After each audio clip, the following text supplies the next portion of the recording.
आज हूँ आषाढ़ मास शुक्ल पक्ष द्वितीय तिथि।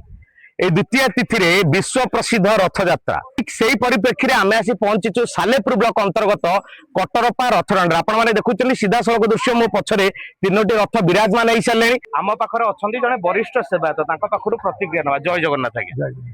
आज पवित्र विश्व प्रसिद्ध घोष यात्रा श्रीक्षेत्र में जमी प्रभु आज दर्शन दौरान भक्त को आज ठीक सेमती ये सालेपुर बलदेवजी मंदिर कटरपारे भक्त मान गहली लगी भगवान भक्तर दर्शन चली विषय कौन कहे केते खुशी अच्छे ना कार्यकारी आज कौन केमी कौन कार्यक्रम अच्छी जानवर बहुत दिन है ये यात्रा होमर तीनोटी रथ हुए प्रति वर्ष तीनोटी रथ हुए तीनोटी रथ तीन मूर्ति विजय करते तीन मूर्ति यातायात करते ए अनुसार आमर से अनुसार सका प्रत्युषरु आमर मंगला आरती हुए मंगला आरती भोग हुए भोग पर पुणी आउ थे मंगला आरती भोग हुई ठाकुर बेश हुए अर्थात ताकू आमे कहू कौन ना यहाँ हूँ ठाकुर आमर जो रुंधा हुए ठाकुर को यहाँ आमर पात्र दिए बंधा हुए बंधा है ठाकुर चका आगुरी चका विजय कर सारी आज आमर रुंधा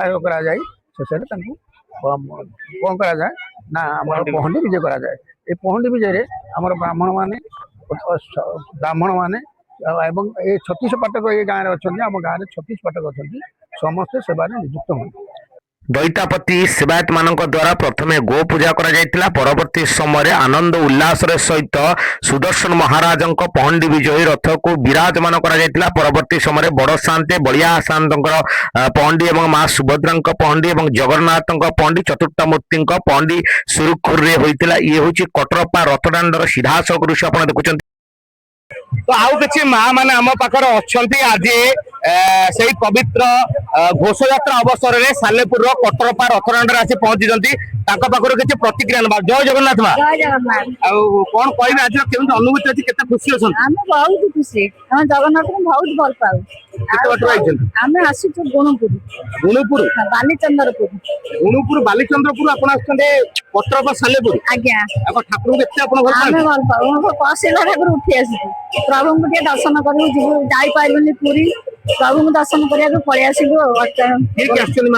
आम आसु 4-6 जन खंडे आसी बोलर कर बोलर कर जगन्नाथ देखा जाने बंधु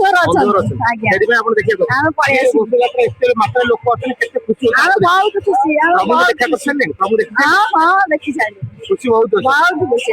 जय जगन्नाथ। जय जगन्नाथ कहले माँ बहुत खुशी अच्छे देखी बोले भाग्य थेला ये ठाकुर देखिए गुणुपुर आई गुणुपुर के बोलर कर ठाकुर दर्शन है हाँ देखी